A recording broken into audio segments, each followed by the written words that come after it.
अच्छा हाफिज साहब, match referee वो है जिसने आउट दिए थे, उसने फ़खर को गलत आउट दिया, ये कहा जा रहा है और उसको डिस्कस किया जा रहा है। और हमने वो विजुअल्स देखे बाकायदा तौर पे, जब थर्ड एम्पायर से कहा गया कि आप इसको देखिए और इसके ऊपर रिव्यू दीजिए, फिर भी इतना गलत फैसला।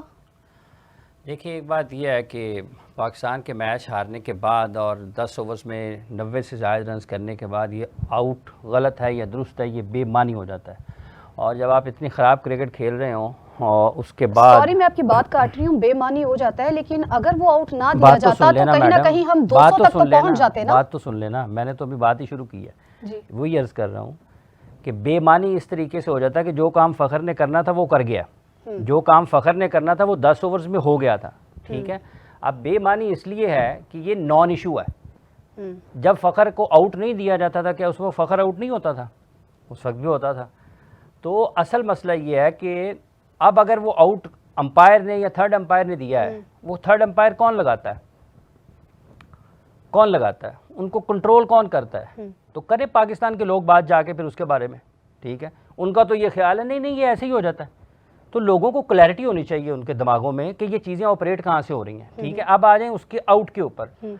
जब आप क्रिकेट खेलते हैं या आप समझते हैं या आप उसका मुताला करते हैं और आप उसकी प्रैक्टिकल में जाते हैं, तो एक बुनियादी चीज़ है कि, और ये जब हम कल लाइव कर रहे थे उस वक्त भी जो फर्स्ट इम्प्रेशन था, लाइव में भी मैंने डिस्कस किया था कि आउट नहीं है। अब मैं विकेट कीपर तो नहीं हूँ, लेकिन जो समझ आती है इतने बरसों के बाद वो यही है कि जब आपके बॉल पर कांटेक्ट होता है, बॉल का पहला कैच करने के लिए, तो आपके हाथ बंद होती है नेचुरली, कुदरती तौर पे, क्योंकि आप बॉल ले रहे हैं। बॉल जब भी आपके हाथ के ऊपर उसने कांटेक्ट करना है तो नेचुरली आपके हाथ बंद होंगे। अगर तो वो भले उंगलियों के ऊपर वाले हिस्से पर लगे, हाथ बंद होंगे। क्यों उंगलियां जख्मी होती हैं कैच पकड़ते हुए? क्योंकि वो ऊपर वाले हिस्से पर लगता है और आपके हाथ बंद हो जाते हैं। जब वो यहां पर लगा है तो उसका हाथ बंद नहीं हुआ, क्योंकि बॉल उसके हाथ पर लगा ही नहीं है। उसके हाथ उस वक्त बंद हुए हैं जब बॉल उसकी हथेली पे आया है। इट मीन्स कि उसका पहला कांटेक्ट बॉल का उसके बॉडी के साथ उसकी हथेली पे हुआ तो उसका हाथ बंद हुआ है। आप 101 कैचेस देखें टेलीविजन पर और ये जो मैंने आपको बताया उसके साथ उसको जोड़ लें। अगर तो ये गलत होगा तो फिर बात और है। किसी विकेट कीपर से बुला के पूछ लें कि आपके हाथ, या किसी फील्डर से पूछ लें आपका हाथ कब पैक होता है? जब बॉडी कांटेक्ट होगा बॉल का, उस वक्त होगा। रह गया एक, अब ये जिसने किया जाए पकड़े उसको। मैं तो बरसों से कह रहा हूँ नरेंद्र मोदी को पकड़े। वो लोग नरेंद्र मोदी का क्या काम है? उसी का काम है। हाँ। जयशाह को किसने प्रमोट किया है? जयशाह बेटा किसका है? उसका बाप किसके साथ काम करता है? ठीक है, उसको पकड़े। बुराई की जड़ तक पहुंचना चाहिए। मसले की निशानदेही आप पे तशखीस, सबसे आप इलाज उस वक्त करेंगे जब आप तशखीस कर पाएंगे। तशखीस नहीं करेंगे तो इलाज नहीं होगा। अब आ गई दूसरी पाकिस्तान क्रिकेट टीम की। मैं चाहती हूँ कि इसके ऊपर तमाम मेहमानों की राय ले ली जाए, फिर अगर आप माइंड ना करें तो फिर उसके बाद हम गुफ्तगू को आगे बढ़ाएंगे। मोहसिन साहब, एम्पायर गर्दी कहा जा सकता है इसको? देखें, वो हाफिज साहब ने बड़ा अच्छा एक्सप्लेन कर दिया। एम्पायर गर्दगी तो वो तो हमेशा से है, और अगर ये है, आप बार बार ये देख रहे हैं, पिछले मैच में भी वो बगैर अपील के अगर उंगलियां उठा रहा है तो आपको नहीं पता कि आपको उसे थर्ड अंपायर नहीं लगाना।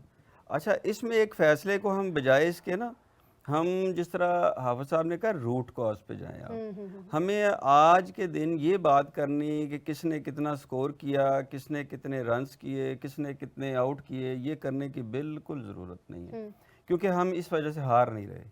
हम टीम परफॉर्मेंस की वजह से नहीं हार रहे।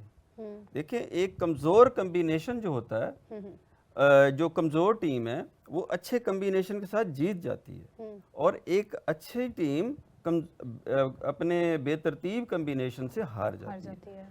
अब ये होता है ये है कि अगर हम आज ये डिस्कशन करें कि फ़खर आउट कैसे हुआ और साहबजादा फरहान ने क्या किया, या ये हमारी बहस नहीं होनी चाहिए आज के दिन। फॉर मी, मतलब अकॉर्डिंग टू मी, हम इसको इसलिए डिस्कस करें मोहसिन साहब के, देखें कहीं ना कहीं प्रेशर तो होता है। एक खिलाड़ी आउट हो जाता है, अगर वो ना होता तो कहीं ना कहीं कल पाकिस्तान एक फाइटिंग सिचुएशन में हमें नजर आया था। पाकिस्तान ने फाइटरों की तरह कल मैच खेलने की कोशिश की है, और कहीं ना कहीं ये जो हिंसा था ये 200 तक भी जा सकता था। देखिए फातिमा, मैं आपको इसका ना थोड़ा मुझे टाइम दीजिए, मैं आप ही का सवाल का जवाब इसमें आ जाएगा।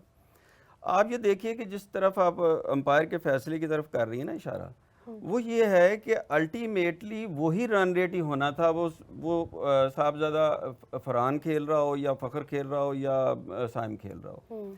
अच्छा, उससे मैच के रिजल्ट पे फ़र्क नहीं आ रहा। मैं बात और तरफ निशानदेही कर रहा हूँ। आप ये देखिए ना कि उनका कंट्रोल इतना है कि अंपायर जो थर्ड अंपायर है वो उसे कह रहा है कि मुझे साइड ऑन कोई तो दिखाएं आप, तो वो कह रहे हैं जी हमारे पास साइड से कोई व्यू ही नहीं है। व्यू नहीं है। तो ये मतलब ये कौन इसको कंट्रोल कर रहा है? इतना इन्फ्लुएंस है आईसीसी का उस टूर्नामेंट पे। तो आप ये नहीं कह सकते कि जी इन्फ्लुएंस नहीं है, तो वो तो है। You have to live with this, you have to play with this. ये आज से नहीं है, ये हमेशा से है। अब जो मैं बात आपको कर रहा हूँ ना, देखिए आज के दिन हमारी बहस होनी ये चाहिए कि ये एज होल जो कम्बिनेशन खिलाया जाता है इतने मैचों के बाद, आप और क्या ये सोच भी कैसे सकते हैं जिस कम्बिनेशन के साथ आप खेले हैं। इसकी ट्रांसलेशन क्या है? आप हुसैन तल्लत को भेज रहे हैं। एग्जैक्टली। अच्छा, इसकी ट्रांसलेशन ये है कि भाई हुसैन तल्लत एक ऐसा प्लेयर है जो पिछले 7 से 8 मैचों में उसी ग्राउंड उसी जगहों पे नहीं खेला। अगर वो इतना टैलेंटेड था, मेरे कप्तान से भी बेहतर टैलेंटेड था, तो वो खेल क्यों नहीं रहा था? आपने एक हाई वोल्टेज मैच में एक ऐसा प्लेयर ला के खड़ा कर दिया जहां जिसकी किसी भी तरह ज़रूरत नहीं। हाँ, 2-3 आउट हुए होते, स्कोर 30-40 होता, वहाँ हम कहते कि ये एक ऐसा प्लेयर है जो 1-1, 2-2 करके मैच को आगे लंबा करेगा, वो तो समझ आती है। आप 9 की एवरेज से खेल रहे हैं, यू नीड टू वहाँ ऐसा प्लेयर होता है जो उसी मोमेंटम को कैरी करता। एक बात। दूसरी बात ये है कि भाई आप कप्तान कौन होता है? टीम कप्तान से होती है, टीम लीडर से होती है। अब लीडर आपका क्या कह रहा है कि मुझसे नवाज बेहतर है, मुझसे हुसैन तल्लत बेहतर है। भाई अगर आपसे एक ऐसा प्लेयर जो तो 7-8 मैचों से आप उस पर ट्रस्ट ही हम नहीं फिर कर रहे। इस पे ये कह सकते हैं कि कैप्टनसी पे बड़े सवालात हैं।